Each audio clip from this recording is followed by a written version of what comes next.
adventure with my Neo. We going offshore, water slick as glass. My chain, in the open sea, nothing else to ask. All right, my friends. What is up? My name's Cha Yang. This is Neo Adventure. So it is finally time for me to work on my motors. So again, these are my two new motors, two new used motors. These are 2007 200 horsepower Yamaha HPDIs, still two strokes. But I'm gonna be working on these two bad boys today. Been procrastinating a little bit. Got to do some tune-up, double check things to make sure they're all good. Again, these two motors are supposed to be good, and I'm gonna be just checking the spark, making sure that there's not that much corrosion, and then hopefully trying to kind of see if I can hook up a harness and try to start it and all that stuff. So it is still early March and stuff. The Ever roots are still doing pretty good, and the only reason why they're doing fine right now is because the water temperature here in the west coast of Florida is still pretty cool. It's about maybe like 65, 70 degrees and all that. But once the summer comes, the water temperature is going to go up to 85 to even 95 degrees, which is going to make the Evan roots run a lot hotter, and they're going to be throwing some overheating alarms and all that stuff. So that means that no bueno for our far offshore trips and stuff. So want to start focusing on these motors, trying to kind of tune them up, get them running, and hopefully swap them out on the boat and stuff to get it in time by June, by summer, hopefully by ARS season and all that, so that the hot temperatures, even with the hot water temperatures, we can still go offshore. So yeah, we got a lot of stuff to do. I'm gonna be checking the motors, checking stuff. I've got the lower units too. They're all apart, but I do want to open them up and to check to see what the shape of the impellers are. I actually have 4 lower units because I have four motors, 2 good one and 2 parts one. This guy's the part 1 and stuff.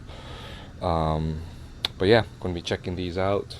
I'm going to be just doing some tests on the motors, and yeah, that's pretty much it. Let's go. All right, I think I'm going to open up these first and check them out. So it's looking like 12 millimeters.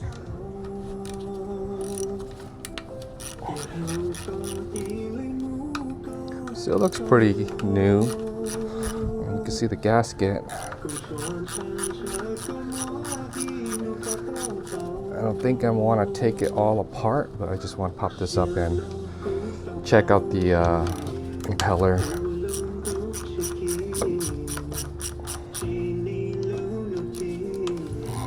Bolts are off. It should just pop right off, like so. It's all this crap. I'm gonna have to clean up this crap.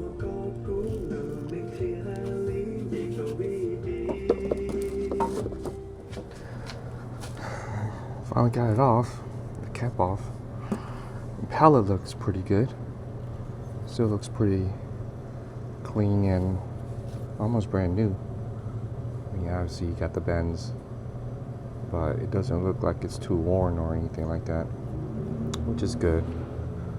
I think I'm just gonna clean this up a little bit and stick with that. Definitely clean this guy up, but I don't think I need to go all the way down there. Alright, well, I said I didn't want to take it all apart, but I ended up doing that anyways. Pretty much took out the whole impeller, took out this gasket too, just to double check everything. So This guy is the good one, or all of them are good, but this guy is the one I'm going to be using. This is the donor one, so I took them apart too. It's actually cleaner. Looks like the dealer may have replaced things like the housing. Gasket still looks pretty new, so I think I'm going to use the parts from the other one, put it on this one, so that we get new housing and everything. The impeller still looks pretty good. Doesn't look like it's worn or melted or anything like that. This was the impeller for this guy, and then this is the impeller for the other one, where this one looks like it may be newer, because if you looked at it, kind of look at it, this one has the fins more curved, but this one, the fins still look pretty straight. So we're going to be using this guy. Gasket still pretty good.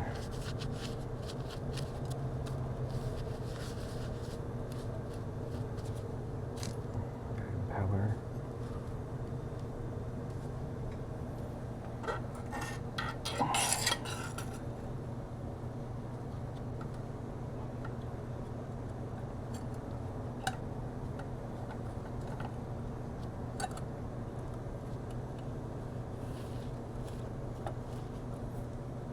Sweet.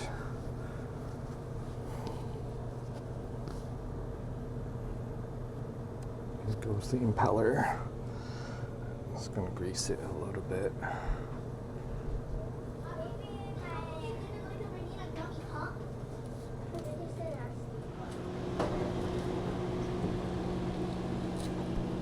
Sweet. All right, doesn't look like much, but it looks the same. But I did do some work on the lower units. So this one and this one are the ones that I'm going to be using. So I kind of took apart all of them, and then I swapped out all the good parts into the good ones, the good impellers onto these two. Also changed out these two housings, which was these other two. They looked like they were in better shape or newer, so just took them off and used, replaced them on the ones that I'm going to be using. So these other two are going to be either spare parts or I'm going to sell them. But I did kind of lube them up and clean them up and everything, so all impellers are all good on all these four. Yeah. Now, trying to kind of figure this guy out, so I need to figure out how to get power on this guy, so I can start the starter to spin the flywheel, to then move the piston so I can do a compression test. So I'm trying to figure out how to wire it. This is typically you wire in a battery to positive and negative. So this is the positive on the starter, and I have to figure out where to wire up the actual negative. Got my battery charging right there. Jumper cable's right here, and just gotta figure out how to kind of wire it. I think it might just be positive right here, and then maybe the negative just grounding on the motor or something. But probably gotta do some YouTube to figure it out. But all I need is just power to this guy so that this guy starts and can kind of run and give me some compression. I do hear some compression when I spin this, so that's a good sign. Here's some compression there, so that is good on this one. But I really want to do the compression test, which doing a compression test, you just need a compression gauge. This is a compression gauge and comes with this hose, and you take this thread apart and you thread it into the spark plug hole like that. So then basically when you turn over the motor, the piston compresses the air in the chamber, and then eventually comes up on the actual gauge and stuff. So yeah, so I'm going to try to figure out where to hook things up, and then hopefully I can do a compression test. All right, I think I've figured it out. So I was just going to hook the battery directly up to this guy, but figure out how to hook it up. Basically, how to hook it up here and jump to this one. But for some reason, it wasn't getting enough power to kick up the solenoid up. It was spinning, but it wasn't kicking up to engage. So decided to take another approach. Basically, I went and dug up all this stuff. This is the harness and everything. So I actually hooked it all up to like how it would be hooked up on an engine or on the boat and stuff. So first off, I've got the power ground on the motor, and then the main connection for the positive for the battery. It hooks up right here. It goes here all the way to my battery, just sitting right there, 12-volt battery.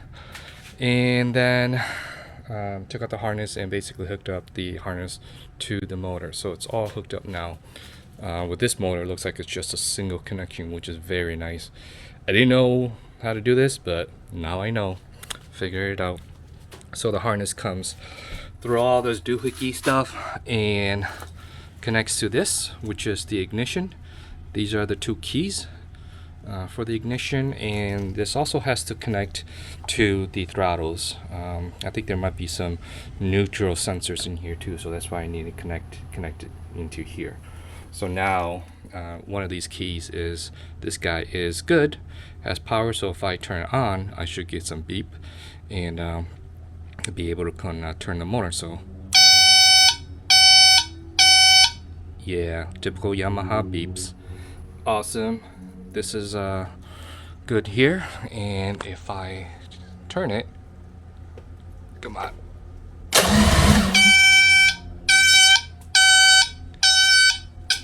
Yeah, I get engagement, and also I get it to spin. So awesome. Got it turning over. Now I can do my compression check. All right, let's do it. Compression gauge hooked up. I gotta figure out a way to just get it to sit. And time to ignition.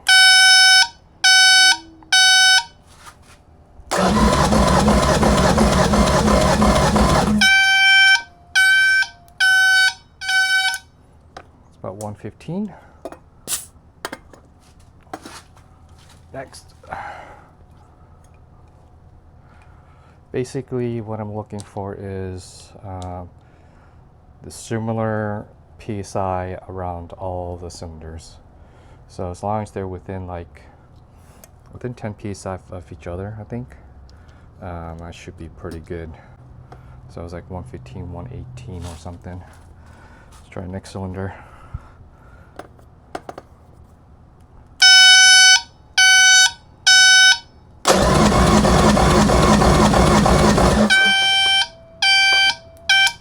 That beep is loud. About 118. 2 cylinders good.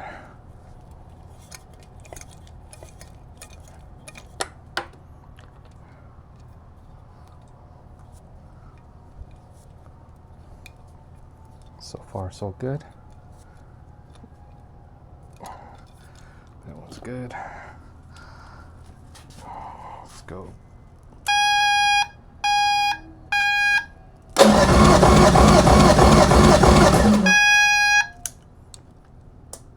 $115.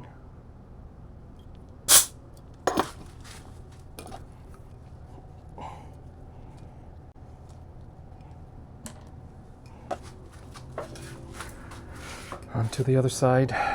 Let's start out with this top one. This motor is a 6-cylinder.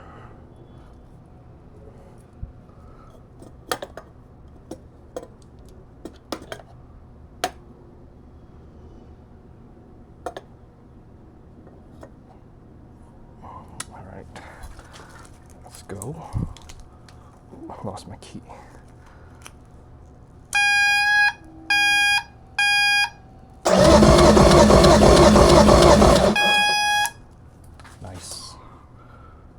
About 118, 120, 118 probably. Two more to go. Then I can confirm that compression on this guy is good.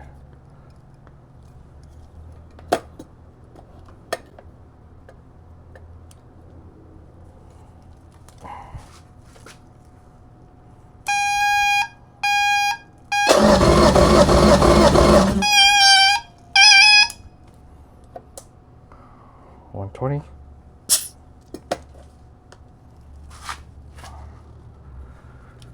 One more for this motor. Eventually I'll have to do that motor too.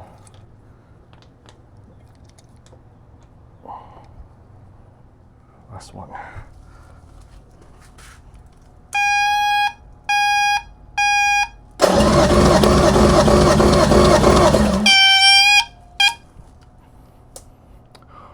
$118. This motor is good. Which means that it's around 115 and 118 psi across all cylinders, which means that compression is pretty good. Would have been nice if it was a little bit higher, maybe 120-ish and all that stuff, but not bad considering this is a old motor. This is actually 2005. I looked up the engine code, and this is actually 2005 motor.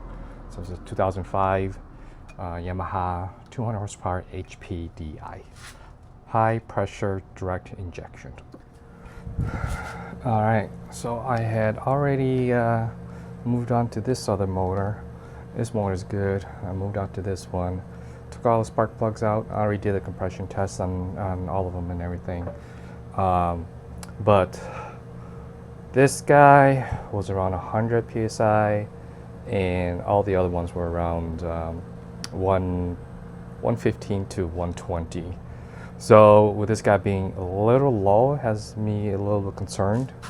Not only that, but when I took out the spark plug on the bottom, this guy had a little bit of corrosion on it, which kind of seems like it could be some moisture or something, but might be okay. Could be that the spark plug wasn't in tight or something, but it's holding compression pretty good. It was around 118, so this is probably okay.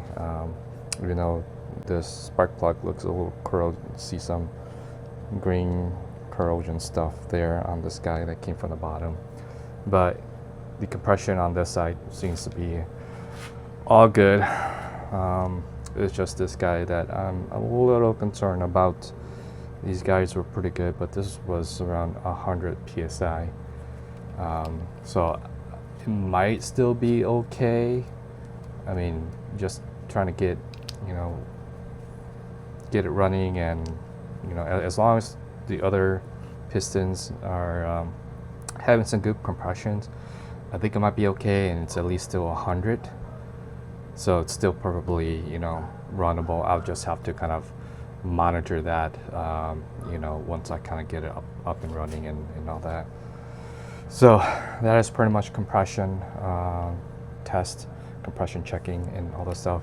The next thing I'll probably do is check for spark, where basically I'm going to be sticking the spark plug back into all of these, and then just turning the ignition and then looking for spark right at the tip of the spark plug. So with that, I know that I have compression, I have spark, and then basically just gotta probably clean up the whole fuel system to make sure that everything's good. So we got air, compression, we got spark, and then eventually fuel. 3 key components to a motor running. So I just did a spark test, found another problem. Basically the middle cylinders are not sparking. Tested on this middle guy is not sparking, and also this guy is not sparking. So it means it could be bad coil, something with the electronics. But typically what you'd want to do a spark test is just this: stick a spark plug back into what you want to test, and basically just crank it. You want to look right here for just some sort of spark. So if I do this one, we should see a spark.